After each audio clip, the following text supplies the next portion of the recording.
Gracias, Will Graham, por la invitación, y a vosotros también, la Iglesia Palabra de Vida. Muchas gracias por vuestra invitación, y siento el mismo amor que vine la primera vez ahí con mis hermanos. Vine y estuvimos comiendo en el local, y ese mismo amor lo siento hoy. Siento que el Espíritu Santo, siento que Cristo y Dios está presente en esta iglesia con mucha fuerza, y eso me anima y me da ganas de glorificar a Dios. Un saludo especial de la Iglesia Bautista Bíblica en Murcia. Les manda mucho cariño, mucho amor, muchos abrazos, en especial de mi pastor Esteban Mowery. Bueno, para empezar, hoy la predicación se va a llamar La excelencia de Cristo, la majestuosidad de Cristo. Cristo es lo sumo, Cristo es lo mayor, lo más alto, y le damos siempre gloria y honra. Pueden acompañarme, por favor, a Hebreos 1:3. Hebreos capítulo 1, versículo 1 al 3.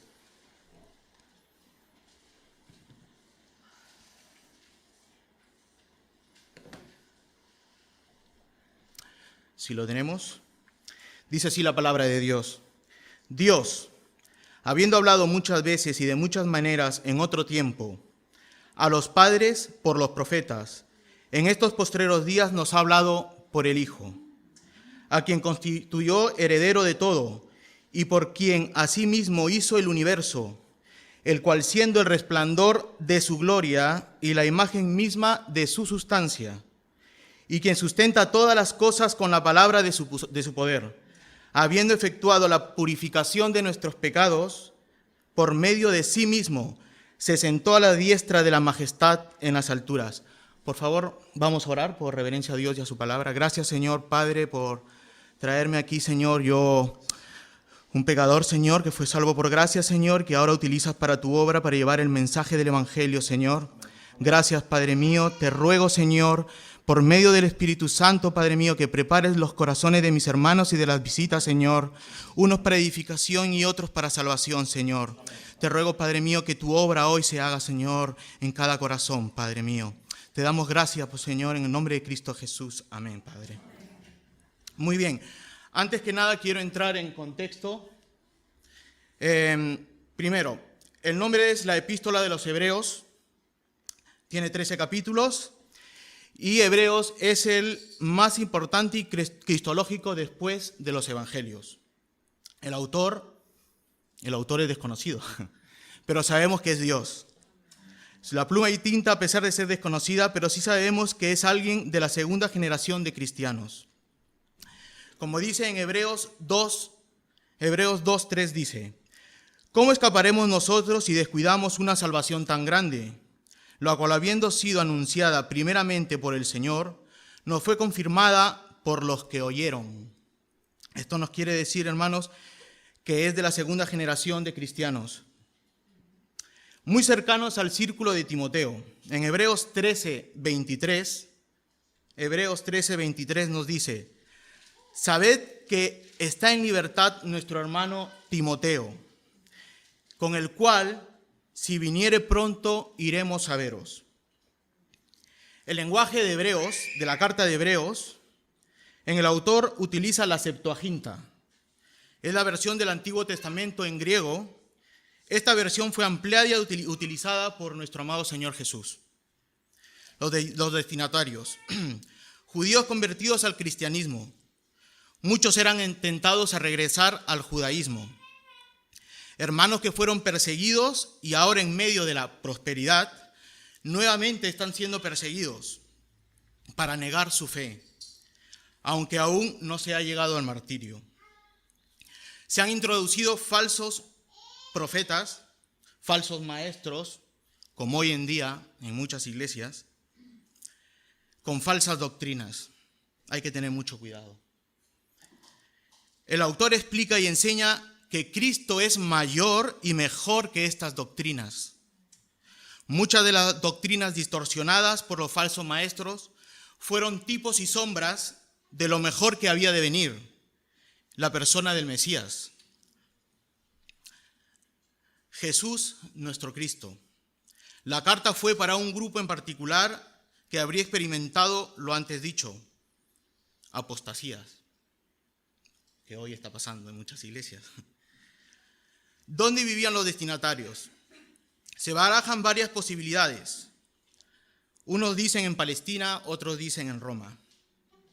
La balanza se inclina a judíos que vivían en Roma, por lo que dice Hebreos 13:24. Hebreos 13:24.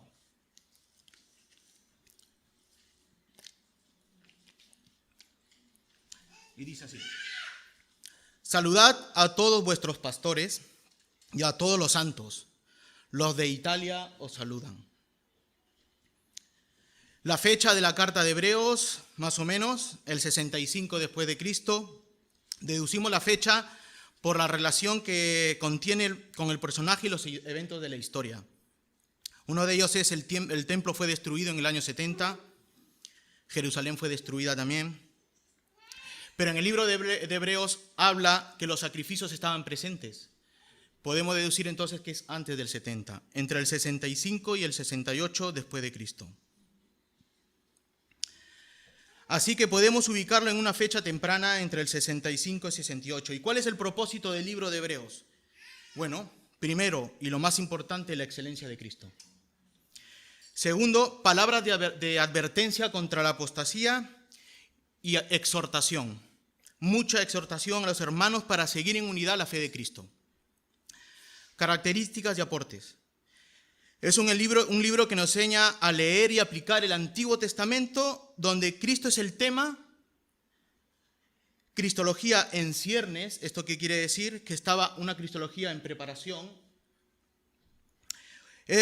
Mensaje en el Antiguo Testamento es una flor, es una semilla que luego va a dar fruto en el Nuevo Testamento. Hebreo nos ayuda a entender todo esto. Y Cristo es el cumplimiento y la aplicación de todo lo que nos enseña el Antiguo Testamento. Nos enseña el sacerdocio de Cristo, el pacto con Cristo, el pacto del Antiguo Testamento y la gracia de Cristo. Es un libro de doctrina y aplicación pastoral. El tema de la fe. La carta de Hebreo nos enseña el capítulo de los padres de la fe. Padres que pecaron, pero por gracia Dios los mantuvo en la fe, en el capítulo 11. Como también podemos ver cómo nosotros podemos seguir el ejemplo de ese capítulo 11 de los hermanos en la fe y nosotros aplicar esa fe hoy en día. Y acto seguido, el número 13, que también es de mucha aplicación para nosotros. La estructura de Hebreos es de mucha doctrina, del 1 al 10, y del 10 al 13, mucha exhortación.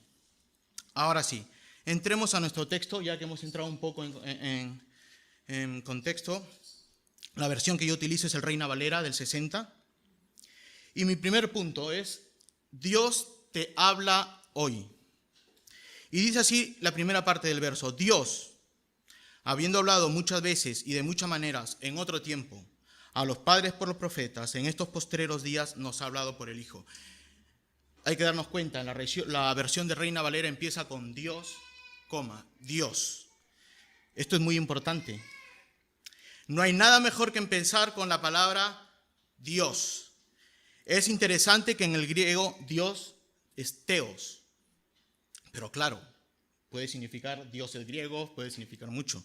Entonces, ¿a qué se está refiriendo un hebreo al decir Theos? Pues al Dios Padre. Se está refiriendo a la divinidad suprema, a nuestro Señor y Dios. Está hablando del único Dios verdadero, nuestro Dios trino.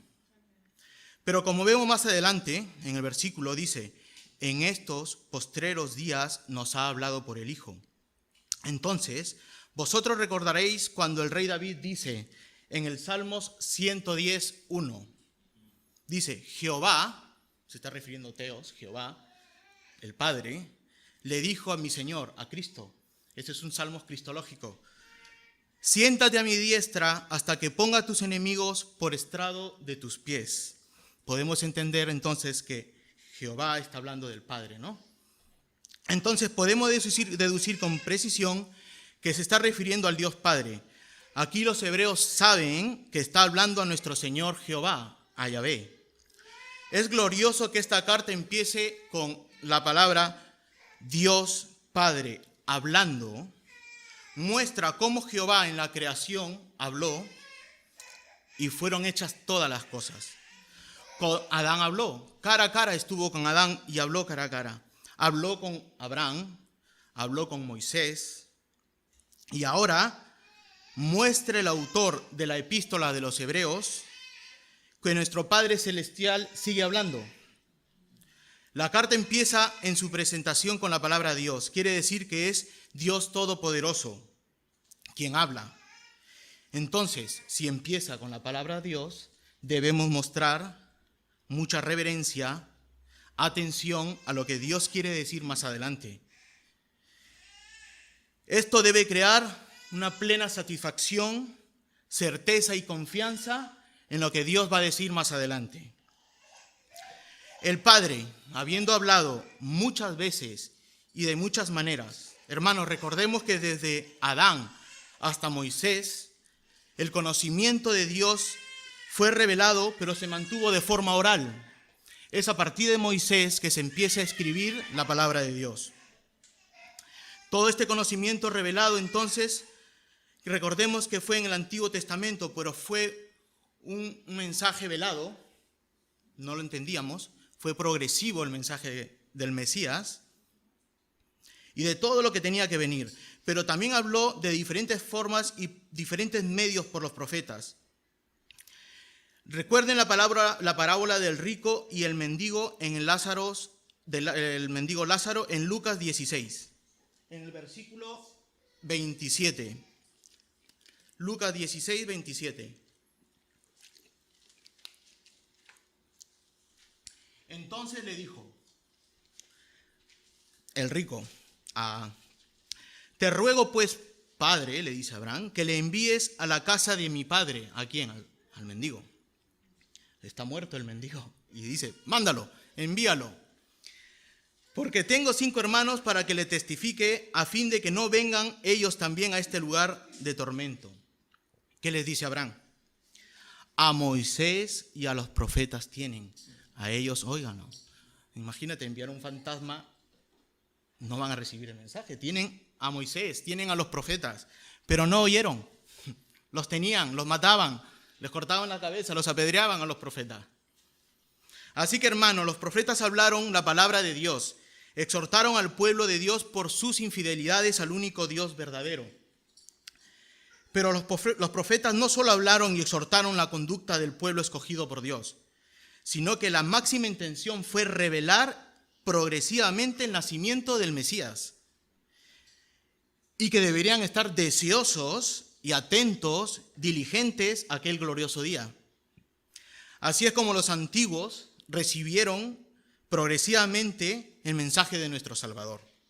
Es verdad que en aquel entonces el mensaje estaba pixelado, por así decirlo, velado. En sus corazones debían estar dispuestos a escudriñar aquellos tiempos de la llegada del Mesías. Pero ¿lo estuvieron? No lo estuvieron. Ahora dice el texto: en estos postreros días. En otras versiones dice: en los últimos días, en los últimos tiempos, en los tiempos finales. Hermano, los últimos tiempos finales se refiere en la Biblia que es el tiempo entre la primera y la segunda venida de Cristo, en el cual vivimos hasta el día de hoy. Quiero que te imagines 2 círculos y los unas, y hay una intersección ahí. Pues en esa intersección es que viene Cristo. No solo Cristo, los apóstoles y la primera generación de cristianos. ¿Esto qué quiere decir? El pacto de obras, de obediencia del Antiguo Testamento y el Nuevo, que es la gracia. Jesús es el mediador entre estos 2 pactos. Lo mismo dice en Timoteo, 2 de Timoteo 2, del 5 al 6. 2 de Timoteo 2, 5 al 6. Y dice así la palabra de Dios: porque hay un solo Dios y un solo mediador entre Dios y los hombres, Jesucristo hombre. Nos está diciendo que Jesucristo es Dios, el cual se dio a sí mismo en rescate por todos, de lo cual se dio testimonio en su debido tiempo. Hoy es el tiempo. Hoy es el tiempo.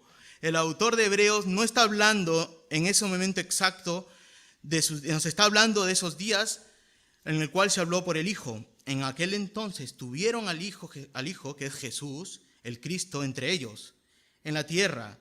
Y como vieron cómo Jesús actuó en vida en aquel entonces, un ejemplo de a seguir, sin pecado, sin mancha, lleno de amor, pero también mostró su ira. Como dice en Salmos 2:12, Salmos 2:12, dice: honrad al Hijo para que no se enoje y perezcáis en el camino, pues se inflama pronto su ira. Muchos dicen: no, Jesús es amor. No, su ira se inflama.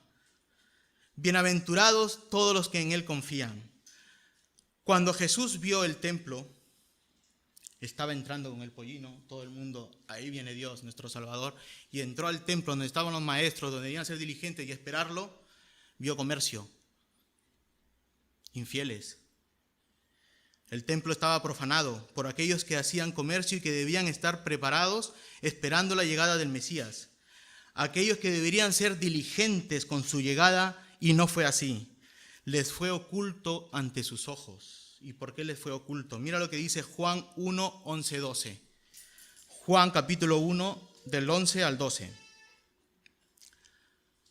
A lo suyo vino, los suyos no le recibieron. Mas a todos los que le recibieron, a los que creen en su nombre, les dio potestad de ser hechos hijos de Dios. Porque solo aquellos que fueron llamados por Jesús vieron su gloria. Jesús les decía: deja todo y sígueme, y lo seguían. Los apóstoles lo siguieron, no le pusieron pega, dejaron todo. Pedro dejó a su mujer, a su suegra y se fue detrás de Jesús. Hermanos y amigos, no necesitas nada más que seguir a Jesús. ¿Estás dispuesto o estás ocupado en tus negocios, en tu familia? ¿Estás ocupado solo en ellos? ¿Has apartado a Cristo? ¿Estás dispuesto a seguir a Cristo? Pedro lo dejó todo. En Lucas 24, versículo 25 dice: entonces Él les dijo: oh insensatos y tardos de corazón, para creer todo lo que los profetas han dicho. ¿No era necesario que el Cristo padeciera todas estas cosas y que entrara en su gloria? Y comenzando desde Moisés y siguiendo hasta los profetas, les declaraba en todas las escrituras lo que de él decían. Entonces les fueron abiertos los ojos y le reconocieron, mas él desapareció de su vida. Este versículo me hace recordar el día de mi bautismo, lo cité el día de mi bautismo en la iglesia. Yo creía que era cristiano, 10 años con mi mujer en una iglesia, hasta que Cristo, leyendo Romanos, y no me quiero comparar a aquellos que sean grandes expositores, no, yo humilde, y mi mujer y yo nacimos juntos leyendo Romanos con mis hermanos, y le doy gloria a Dios. Mis ojos fueron abiertos como aquellos discípulos de Emaús. Así también a ti se te ha revelado ese misterio, la de tu Salvador. Te está pidiendo que le sigas. ¿Acaso negarás este mensaje de salvación? ¿Acaso inflamaremos la santa ira de Dios Padre y la de su Hijo? ¿Rechazaremos este mensaje de amor? Así también, así a ti se te ha revelado este mensaje, este misterio. Hermano y amigo, escúchame por favor con atención. Ciertamente Dios ha hablado a los profetas en cierto modo, pero nosotros tenemos un mejor mensaje: las buenas nuevas, las buenas noticias. Un mensaje que fue dado por el Dios vivo, que es Cristo Jesús. Un mensaje del Evangelio que es poder de salvación y nos libra de la ira de Dios y su justicia. Y este mensaje es mejor que aquel que recibieron nuestros patriarcas. Y tenemos un mensaje completo y glorioso. Como Jesús fue un embajador de Dios, trayendo las buenas noticias de salvación y reconciliación con su Padre. Ahora, hermano, en estos tiempos finales, Maranata, que Cristo venga pronto, son tiempos de la gracia de Dios. Y nos está hablando por medio del Hijo. No tenemos a Cristo aquí en la tierra con nosotros, pero aún mejor, lo tenemos en nuestros corazones, habitando en nosotros por medio del Espíritu Santo. Y Dios Padre nos ha dado el mayor tesoro escrito, que es su palabra, y la máxima expresión de su revelación, que es Cristo, su Evangelio. Así es, hermano y amigo, tenemos a Cristo escrito en el Evangelio, su nacimiento, su vida, su muerte, su resurrección, su ascensión, su glorificación, su entronamiento, todo en el Santo Evangelio, que es poder de salvación. ¿Lo crees, hermano? ¿Lo crees, amigo? Pues créelo, porque es así. Mira a tu alrededor, mira a cada uno que está sentado a tu lado. Cada uno de ellos es un gran milagro. Es el milagro del Espíritu Santo, es el milagro de Jesús, es el milagro del Evangelio. Cristo Jesús está hablando hoy, te está llamando con lazos de amor. Escúchale y descansa en Él. Cristo, tu descanso. Cristo, tu Salvador. Cristo, tu Dios. Hasta ahora podemos ver el contraste entre cómo se reveló sobre Cristo por medio de los profetas y la ley, y cómo Cristo mismo se revela a su pueblo en gracia, por gracia. Esta comparación nos debe llenar de gozo. Ya no nos debe inflamar de ira, sino de gozo. Porque Jesús, nuestro Dios, se nos ha revelado y su ley está escrita en nuestros corazones y nada nos apartará de él. Esto me lleva a mi segundo encabezado. Jesús es tu Dios.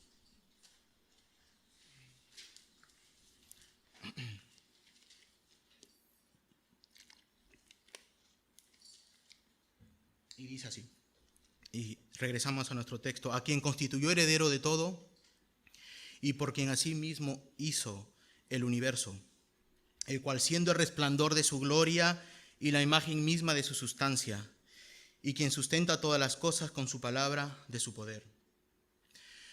Dios constituyó o designó a Jesús heredero de todo.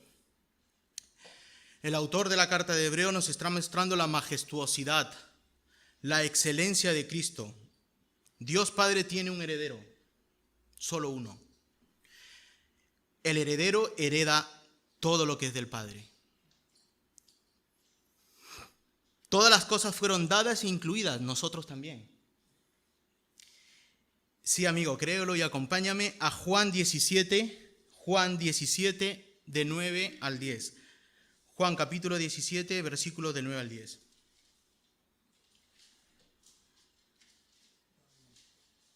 Dice la palabra de Dios: yo ruego por ellos, no por los del mundo, sino por los que tú me diste, porque tuyos son. Y todo lo mío es tuyo y lo tuyo mío, y he sido glorificado en ellos. Hermano y amigo, nosotros somos coherederos en el único heredero, que es Cristo, ante el Padre. Como dice Romanos 17. Romanos 17. Y sí, hijos, también herederos de Dios y coherederos con Cristo, si es que padecemos juntamente con Él, para que juntamente con Él seamos glorificados. Pero no solo el Padre nos entregó como herencia al Hijo, sino que toda la creación. El universo entero fue creado en Él y le fue entregada toda potestad. Colosenses 1, 16 al 17. Porque en Él fueron creadas todas las cosas, las que hay en los cielos y las que hay en la tierra, visibles e invisibles, sean tronos, sean demonios, sean principados, sean potestades. Todo fue creado por medio de Él y para Él. Y Él es antes todas las cosas, y todas las cosas por Él subsisten.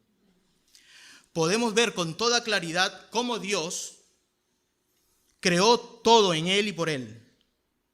Y no solo fue entregado el mundo material y espiritual, sino que también subsiste por Él. Se desarrolla y se mantiene en el mismo estado y situación en el que se encuentran. El sol sigue siendo el Sol, la Luna, la Tierra, siguen girando en su órbita. Todo este milagro, todo este poder, ¿de quién es? De Cristo. Por Él sustente, Él sigue manteniendo todo esto. Él tiene potestad sobre lo que se ve y sobre lo que no se ve. Y hasta de los espíritus que tienen autoridad, porque así Él lo permite. Podemos observar a Jesús en los evangelios sanando enfermos, echando demonios, resucitando muertos y dando órdenes a las fuerzas de la naturaleza, como aquella oportunidad en la barca, Jesús durmiendo, y los apóstoles en plena tormenta, a pesar que tenían a Dios, no comprendían aún. ¿Qué pasó? Señor, Señor, tuvieron que despertar. Y Jesús dio órdenes y todo se calmó. Hermano, a Jesús le fue otorgada por el Espíritu Santo toda autoridad. Así que, hermano y amigo que visitas, quiero que pongas mucha atención en este punto que es de vital importancia. Sigamos en nuestro texto. Siendo el resplandor de su gloria y la imagen misma de su sustancia. Aquí entramos en mucha teología. Resplandor de su gloria, imagen de su sustancia. ¿Qué nos quiere decir el autor de Hebreos con esta frase? Es muy importante que lo sepamos. Porque el pueblo perece por falta de conocimiento. Se seca como una calabacera. ¿Se acuerdan cómo se secó la calabacera? Y no queremos que nos pase esto. En Hebreos 5:12 dice, porque habiendo ser ya maestros, después de tanto tiempo, tenéis necesidad de que se les vuelva a enseñar cuáles son los primeros rudimentos de la palabra de Dios. Y habéis llegado a ser tales que no tenéis necesidad de leche, que tenéis necesidad de leche y no de alimento sólido. Dice el autor de Hebreos en el texto que hoy expongo, siendo el resplandor de su gloria y la imagen misma de su sustancia. Escucha lo que dice la declaración Ligonier, no sé si lo han leído, pero ponga atención, de RC Sproul. En el artículo 2, afirmamos que en la unidad de la divinidad, el Hijo eternamente engendrado es consubstancial, igual y coeterno con el Padre y el Espíritu Santo. Hermanos, amigos, debemos entender y tener muy claro que Jesús es completamente hombre y completamente Dios. El autor de Hebreo nos dice que es el resplandor de la gloria de Dios. El autor nos enseña que Jesús, a pesar de ser hombre, no deja de ser Dios. En este versículo está tratando sobre la divinidad de Jesús, la segunda persona de la Trinidad. También nos dice que es el resplandor, la luz del Dios Trino. Perfecto, suprema Trinidad. Acompáñame a Mateo 17. Mateo capítulo 17, los 2 primeros versículos. 6 días después, Jesús tomó a Pedro y a Jacobo y a Juan, su hermano, y les llevó aparte a un monte alto. Y se transfiguró delante de ellos. Y resplandeció su rostro como el sol, y sus vestidos se hicieron blancos como la luz. Para entender esto, por favor, acompáñame a Éxodo 33, 17 al 23. Éxodo 33, 17 al 23. En el versículo anterior nos está hablando que resplandeció su rostro de Jesús. ¿Por qué resplandecía el rostro de Jesús? Éxodo 33, 17, 23. Y Jehová dijo a Moisés, también haré esto que has dicho, por cuanto has hallado gracia a mis ojos y te he conocido por tu nombre. Él entonces dijo, te ruego que me muestres tu gloria. Y él le respondió, yo haré pasar todo mi bien delante de tu rostro y proclamaré el nombre de Jehová delante de ti. Y tendré misericordia del que tendré misericordia, y seré clemente para con el que seré clemente. Dijo más, no podrás ver mi rostro, porque no me verá hombre y vivirá. Y dijo aún Jehová, he aquí un lugar junto a mí, y tú estarás sobre la peña. Y cuando pase mi gloria, yo te pondré en una hendidura de la peña, y te cubriré con mi mano hasta que haya pasado. Después apartaré mi mano y verás mis espaldas, mas no se verá mi rostro. Más adelante, en Éxodo 34, 29. Éxodo 34, 29. Y aconteció que descendió Moisés al monte del Sinaí, con las 2 tablas del testimonio en su mano. Al descender del monte no sabía Moisés que la piel de su rostro resplandecía, después que hubo hablado con Dios. ¿Qué quiere decir esto, hermano? El resplandor de la gloria de Cristo y el resplandor de su Padre, de Dios, del Trino Dios. Más luz vamos a encontrar en la Confesión Bautista de Fe de 1689. Se los voy a decir. A ver, en el punto número 2 de la confesión.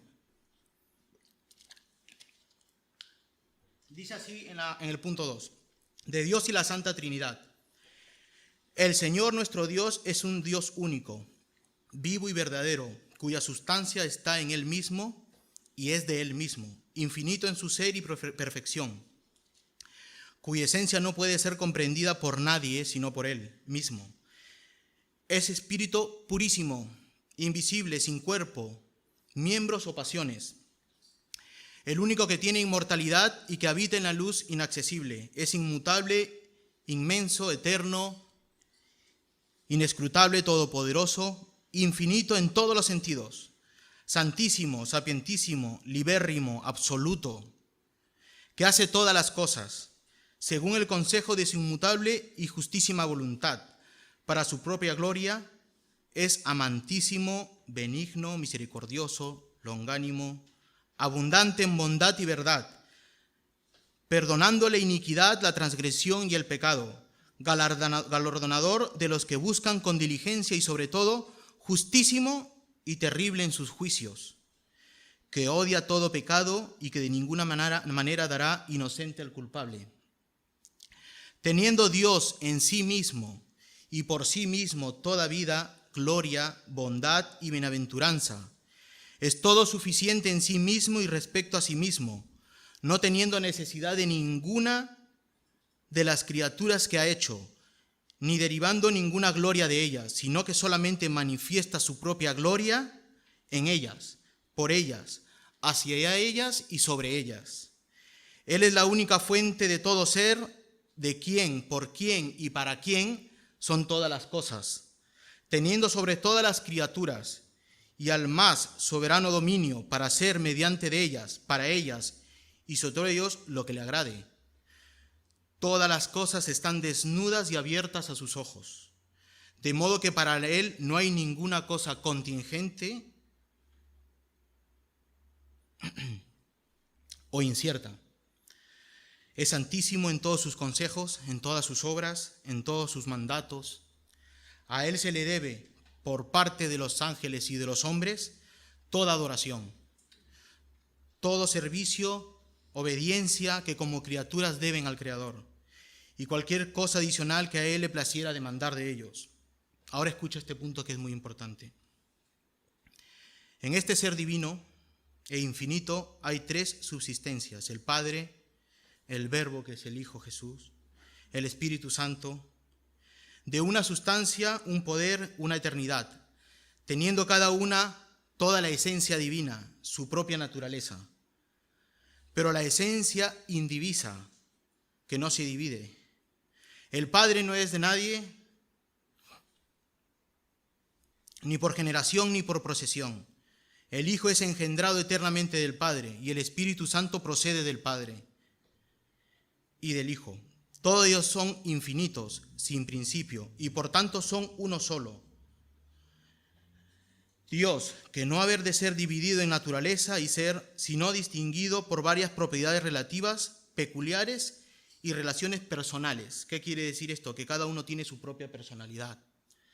Dicha doctrina de la Trinidad es el fundamento de nuestra comunión con Dios y nuestra consoladora dependencia a Él. Nunca mejor explicado por nuestros antiguos padres de la Reforma. Cristo es parte de la misma deidad o sustancia que el Padre y el Espíritu Santo.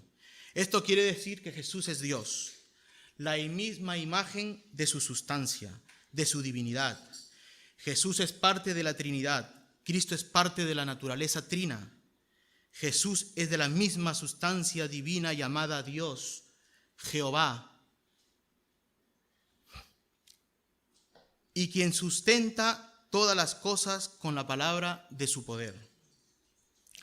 Por ser Dios, sustenta el universo, todas las cosas que se encuentran en ella, y nosotros también nos sustenta, preserva, con inmensa sabiduría, poder y voluntad. Dios Padre creó por medio de su boca. Cristo nos sustenta por el poder de su palabra. En Colosenses 1, 15, 19 dice, del Reina Valera, Colosenses 1, 15, 19, Él es la imagen del Dios invisible, el primogénito de toda la creación, porque en Él fueron creadas todas las cosas, las que hay en los cielos, las que hay en la tierra, visibles e invisibles, sean tronos, sean dominios, sean principados, sean potestades. Todo fue creado por medio de Él y para Él. Y Él es antes de todas las cosas, y todas las cosas en Él subsisten.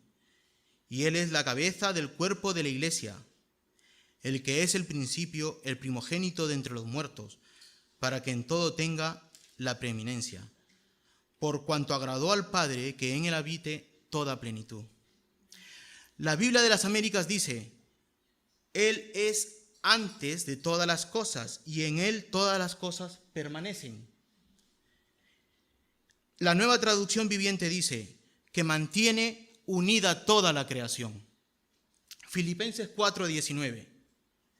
Filipenses 4:19 dice, mi Dios, pues, suplirá todo lo que os falta conforme a su riqueza en la gloria en Cristo Jesús. Pero Dios Hijo no solo es de la misma deidad, Él es Dios Trino, Él y el Dios Trino, que es, acordó un plan de salvación, un plan de paz, un plan trinitario, el gran consejo eterno de paz en la creación. El Hijo se sujetó al Padre y le dijo, heme aquí, envíame a mí. Cristo se humilló, se hizo carne para poder desarrollar ese plan trinitario, de salvar a todos los que el Padre les dio, como dice en Juan 17:12. Cuando estaba con ellos en el mundo, yo los guardaba en tu nombre. A los que me diste yo los guardé, y ninguno de ellos se perdió, sino que el hijo de perdición, para que las Escrituras se cumpliese. Más adelante en el versículo 20 dice, mas no ruego solamente por esto, sino también por los que han de creer en mí por la palabra de ellos, para que todos sean uno, como tú, oh Padre, en mí y yo en ti, que también ellos sean uno en nosotros, para que el mundo crea que tú me enviaste. En Juan 18:9 dice, para que se cumpliese aquello que se había dicho, de los que me diste, ninguno se perdió. Esto me lleva a mi tercer punto y mi último encabezado. Jesús es tu Salvador.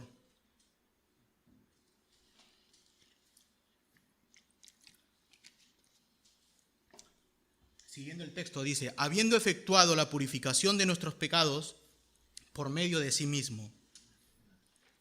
Y yo me pregunto, ¿por qué Cristo efectúa la purificación de nuestros pecados? ¿Se han preguntado por qué Él?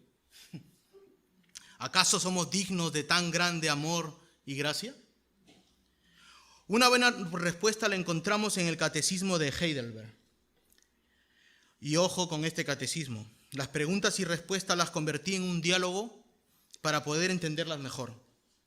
Y empieza, si por el justo juicio de Dios merecemos penas temporales y eternas, ¿no hay alguna posibilidad de librarnos de estas penas y reconciliarnos con Dios?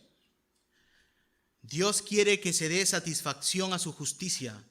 Por eso es necesario que la satisfagamos eternamente por nosotros mismos o por algún otro. Pero, ¿podemos satisfacer nosotros mismos? Eso suena a salvación por obras, ¿verdad? ¿Podemos hacerlo nosotros mismos? De ninguna manera. Antes, acrecentamos cada día nuestra deuda. ¿Se hallará en alguna parte una mera criatura capaz de satisfacerla por nosotros? Primero, no, porque Dios no quiere castigar a otra criatura, la culpa del cual el hombre es responsable. Segundo, porque una mera criatura es incapaz de soportar la ira eterna de Dios contra el pecado y liberar a otros de ella. Entonces, ¿qué mediador y redentor debemos buscar? Uno que sea verdadero hombre y perfectamente justo, y que sea más poderoso que todas las criaturas, es decir, que sea al mismo tiempo Dios verdadero. ¿Por qué debe ser verdadero hombre y perfectamente justo? Porque la justicia de Dios exige que la misma naturaleza humana que pecó pague por los pecados. El hombre que es pecador no puede pagar por otros. Entonces, ¿por qué debemos ser también verdadero Dios? ¿Por qué debe ser Dios? Para que por la potencia de su divinidad pueda llevar en su humanidad la carga de la ira de Dios y reparar y restituir en nosotros la justicia y la vida. Y esto es lo más importante. Mas, ¿quién es este mediador que al mismo tiempo es verdadero Dios y verdadero hombre perfectamente justo? Nuestro Señor Jesucristo, el cual nos ha sido hecho por Dios, sabiduría y justicia, satisfacción y perfecta redención. ¿Y de dónde sabemos todo esto? Del Santo Evangelio, que es poder de salvación en Cristo, el cual Dios reveló primeramente en el paraíso y después lo anunció por los santos patriarcas y profetas y lo hizo representar por los sacrificios y demás ceremonias de la ley, y al fin cumplió por su Hijo unigénito. Gloria a Dios por este mensaje, gloria a Dios por el Evangelio, hermano, amigo. Cristo mismo se entregó como cordero en el matadero. Lo trasquilaron, callado estuvo, sumiso a los improperios y los maltratos. Levantado en la cruz, como aquella serpiente en el desierto, la serpiente de bronce que fue levantada por Moisés. Clavado, crucificado, atravesado por una lanza, injuriado. Rey de Israel, adivina quién te golpeó. El ladrón de al lado le decía, sálvate, sálvanos. Claro que podía. ¿Es Dios? Jesús es Dios, claro que podía, pero no debía. Tenía un plan, una misión. Lo soportaría todo por amor a su Padre y a aquellos coherederos que le fueron dado antes de la creación del mundo, por ti y por mí. Con su sangre purificó nuestros pecados, llevando en sí mismo todos nuestros pecados y soportando la justa y santa ira de Dios en aquella cruz del Calvario. ¿Por qué me has abandonado?, dijo Jesús. Hermano y amigo, para poder acercarnos al Padre. Con su muerte venció a la muerte y la muerte no pudo con él. No pudo retenerlo y resucitó en gloria y con su muerte nos dio vida junto a él. Dice el texto, se sentó a la diestra de la majestad en las alturas. Hermano y amigo, Cristo nuestro Salvador, quien purificó nuestros pecados, ascendió a los cielos y ahora mismo está en las alturas, sentado en el trono celestial junto a la majestad del Padre. Hermano, el trabajo de Jesús no terminó en la cruz del Calvario, tampoco terminó cuando resucitó y ascendió. No, hermano, Él está sentado junto al Padre, intercediendo por nosotros y nuestros pecados. Él sigue trabajando y cumpliendo su oficio de sumo sacerdote, justo, santo y apartado para llevar a cabo este servicio por nosotros. Hermano y amigo, no solo nos salvó de la ira de Dios, también nos sustenta, intercede por nosotros ante el Padre y dice, Padre, ese que está ahí, ese pecador que ves tú, yo he muerto por él es mío. Amigo, ¿vas a rechazar este poderoso acto de justicia, de misericordia y amor dado por ti? ¿O vas a decir, Señor, soy pecador y nada ni nadie más que tú puede salvarme? Heme aquí, tómame con lazos de amor, sálvame que muero sin ti. Amigo, no lo rechaces. El mensaje de salvación que te ha sido dado, actúa. Para terminar, quiero dejar una reflexión de John Owen que dice: es solo a través del conocimiento espiritual de la gloria de Cristo, por la fe, que es dada por la gracia para hacer que el alma esté dispuesta para ser cambiada en su semejanza. Si nos ponemos de pie para orar, por favor.